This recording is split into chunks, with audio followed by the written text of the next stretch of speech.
Assalamualaikum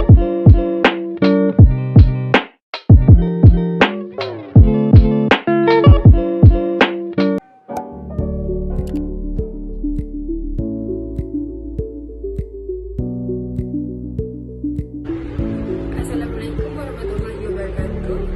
Jadi saya telah memilih tajuk tahun 5 iaitu bab 5 yang bertajuk Bangkit Berjuang Penjajah Ditentang. Okey, macam kita boleh tengok sebelah ni, ini merupakan poster tugasan saya pada kali ini.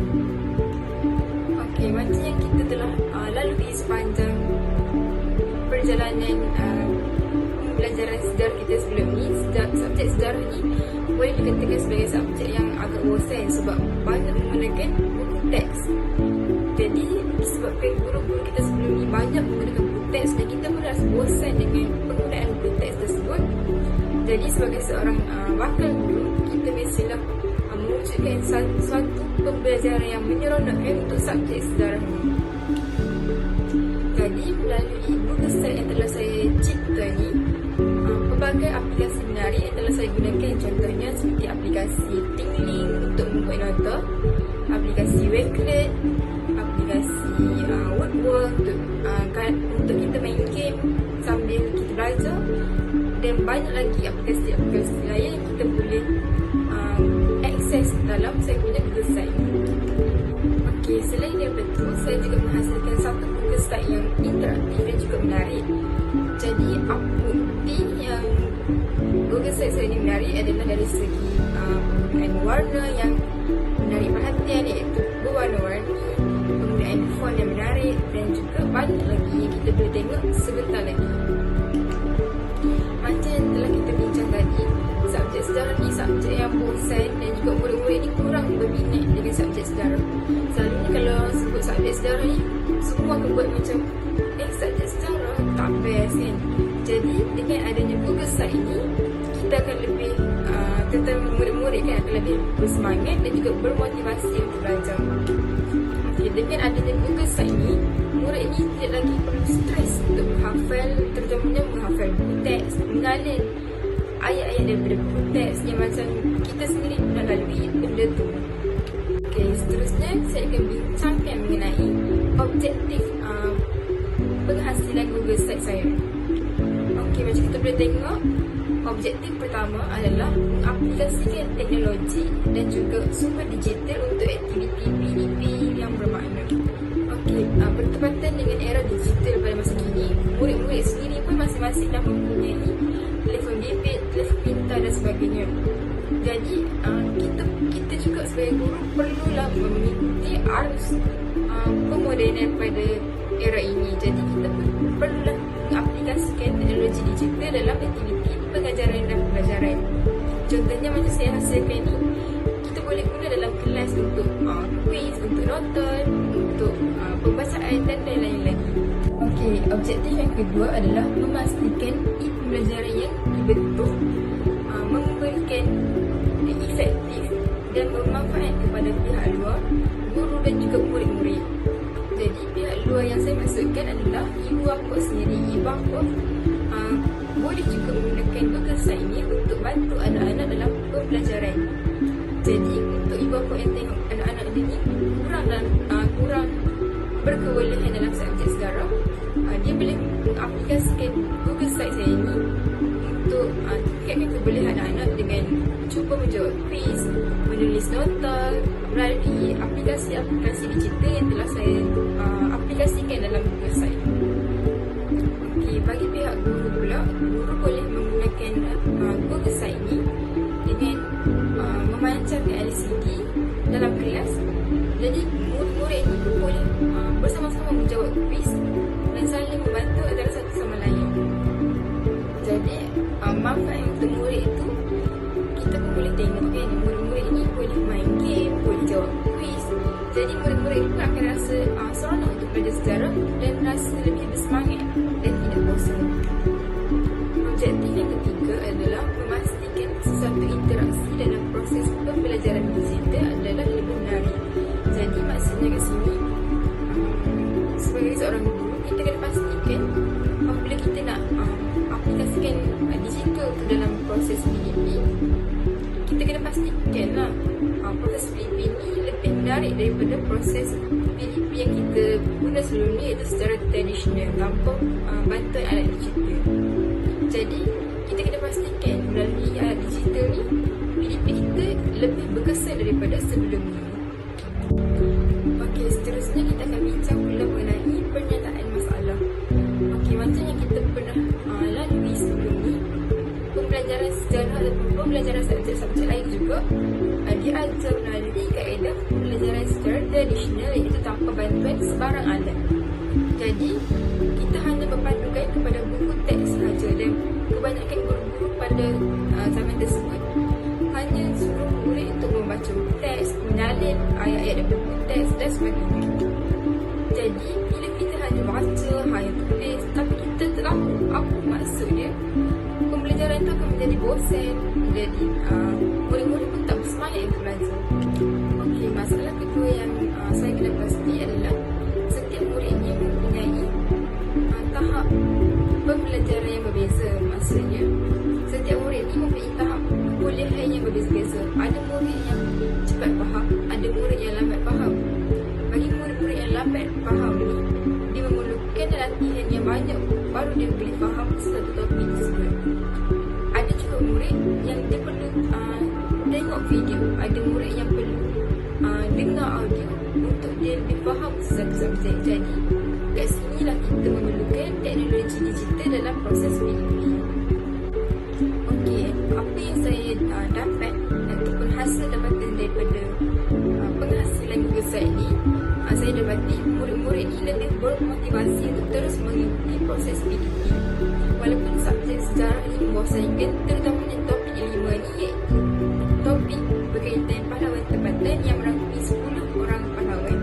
Tapi dengan adanya Google Site ni, murid-murid ni lebih cepat untuk ingat, walaupun ada 10 orang tokoh yang perlu ingat dan 10 peristiwa yang perlu murid-murid ingat, tapi murid-murid ni dapat menguasai dengan lebih mudah.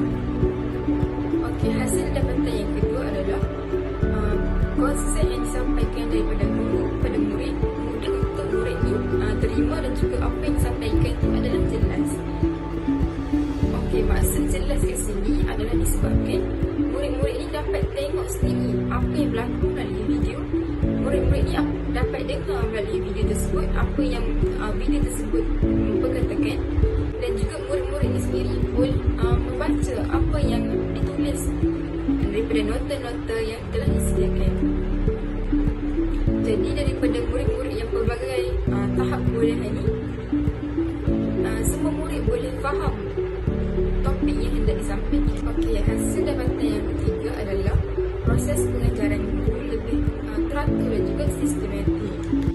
Jadi benda ni berlaku disebabkan oleh guru ini memperoleh bantuan daripada teknologi pendidikan, contohnya seperti penggunaan internet, bahan persembahan multimedia seperti video, audio dan sebagainya. Jadi melalui bantuan-bantuan tersebut, guru ni lebih mudah menyampaikan sesuatu maklumat itu kepada murid-murid, walaupun murid-murid ini mempunyai tahap kebolehan yang berbeza. Jadi semua murid boleh faham benda itu dengan lebih cepat.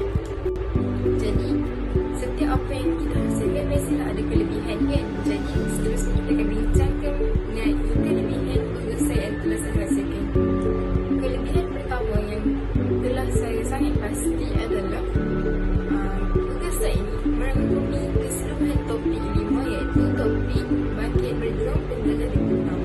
Topik ni, Google Site ni merangkumi semua tajuk dalam topik 5, iaitu nama-nama pahlawan, asal-usul, sebab penetangan dan juga peristiwa penetangan. Kelebihan yang kedua adalah menggunakan pelbagai aplikasi yang interaktif dan juga menarik.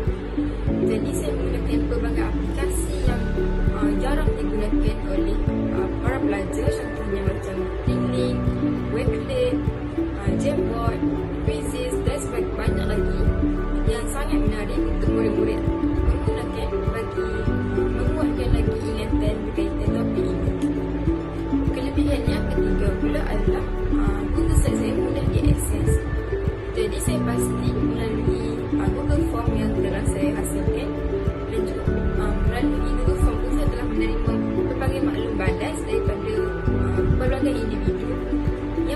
dan power website yang telah saya hasilkan ni sangat mudah diakses kerana mempunyai button home, button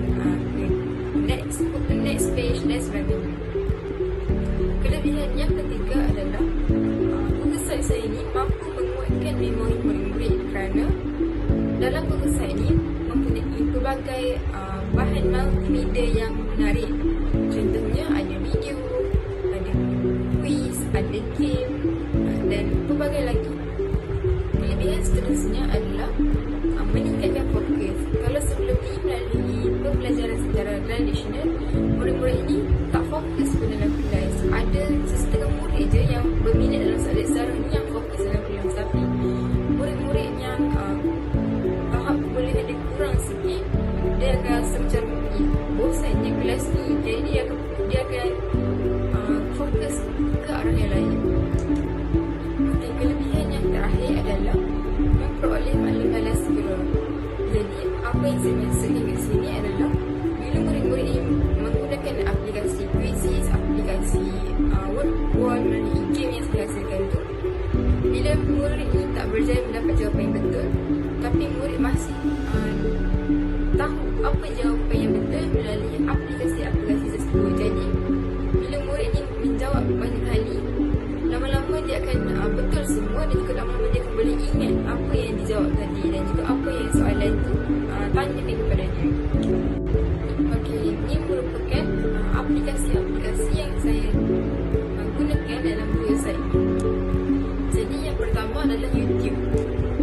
Saya telah memasukkan video untuk murid-murid ini menonton, mendengar agar murid-murid ini sendiri boleh rasa dia berada di tempat itu dan boleh membayangkan suasana pada masa tersebut walaupun benda itu telah berlaku ketika dahulu. Aplikasi yang kedua adalah Jamboard. Jamboard ni saya gunakan untuk penutup, iaitu untuk exit ticket. Kat sini saya menghasilkan exit ticket melalui aplikasi Jamboard untuk memperoleh maklumat daripada murid-murid. Jadi melalui exit ticket ni saya dapat tahu apa yang murid faham, apa yang murid belum faham dan apa yang murid inginkan faham untuk kelas seterusnya. Aplikasi yang ketiga adalah aplikasi Wakelet. Aplikasi Wakelet ini saya aplikasikan di set induksi untuk murid-murid menulis jawapan untuk soalan yang telah saya berikan. Seterusnya adalah aplikasi Flipbook. Aplikasi Flipbook ni saya gunakan untuk memberikan nota-nota dan juga buku teks secara digital. Buku teks secara digital ni dan juga nota-nota ni adalah sebagai rujukan kepada murid-murid, guru-guru dan juga ibu bapa. Okey, seterusnya adalah melalui aplikasi Tingly. Aplikasi Tingly ni yang saya masukkan adalah untuk menghasilkan nota. Melalui nota ni, murid-murid bukan sahaja perlu membaca ayat-ayat sahaja, tapi dia juga merangkumi gambar raja dan juga merangkumi audio untuk memudahkan murid-murid lebih faham. Seterusnya adalah aplikasi WordWall. Aplikasi WordWall ni saya gunakan untuk menghasilkan satu game, iaitu Maze Ride. Melalui game ni, saya yakin dan juga pasti murid-murid pasti lebih seronok dan juga lebih bersemangat untuk belajar sebab kebanyakan murid-murid pada era ini sangat suka main game. Jadi saya masukkan game ni sebagai aktiviti pembelajaran bagi topik sejarah ini. Okey, yang terakhir adalah aplikasi Quizzes. Aplikasi Quizzes ni biasa digunakan,